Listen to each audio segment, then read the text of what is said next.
The next piece I want to cover with you guys is basic photo editing.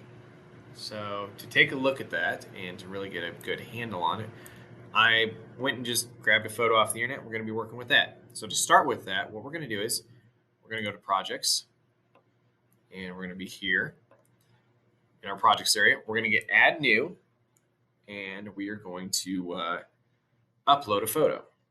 Now this is how you introduce the photo into this. Next, we're just going to double click on this photo I grabbed.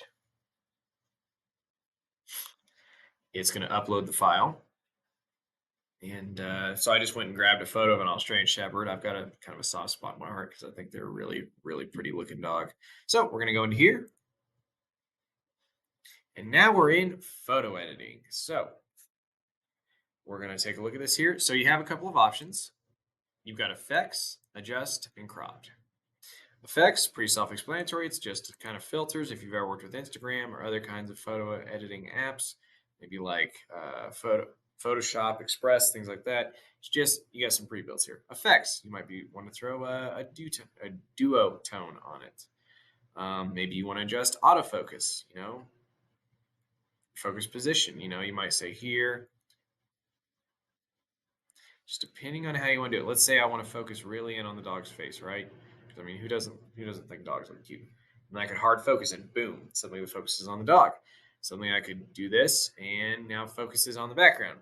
That is a really terrible looking photo that way, but hey, you never know. So if you really wanted to lock in there, you could just adjust it how you want it to. So we're gonna back out of that though. Yes, discard changes. We're gonna open it again. They have background eraser and magic eraser.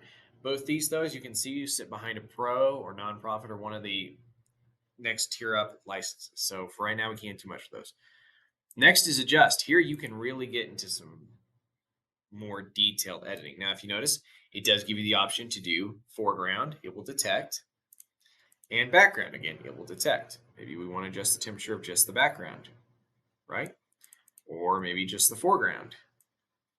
Or if you're like me and you like to play around with things, you might go, hey, what if we made the background, completely void of contrast and the foreground completely full of it or something like that. But you see, now here's the challenge.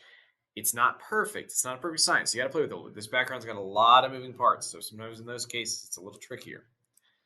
But either way, you do have the options to control whatever you want to control in the photo. So highlights, shadows, contrast, black, saturation, sharpness and clarity, just all kinds of different settings you can control here. And then, of course, the last one is crop. Guys, most everybody at some point has worked with crop in their life. It just adjusts what part of the photo you keep and what part you get rid of.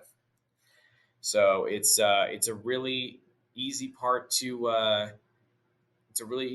adjust, guys. This is a very simple process here. But I wanted to show you guys this because you might have a photo that you're like, hey, I don't really have a good photo editor right now.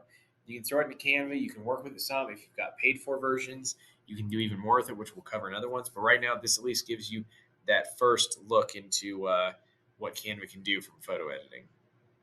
When you guys are done with the design, you can just simply hit save. So I'm just going to throw a filter on this, hit save, and save in Canva or download. Either way, this will allow you to save your image. Either you can just directly download or put it right into Canva. So once you're done doing photo editing, you just click that, and now you've got your photo saved, how you've edited it.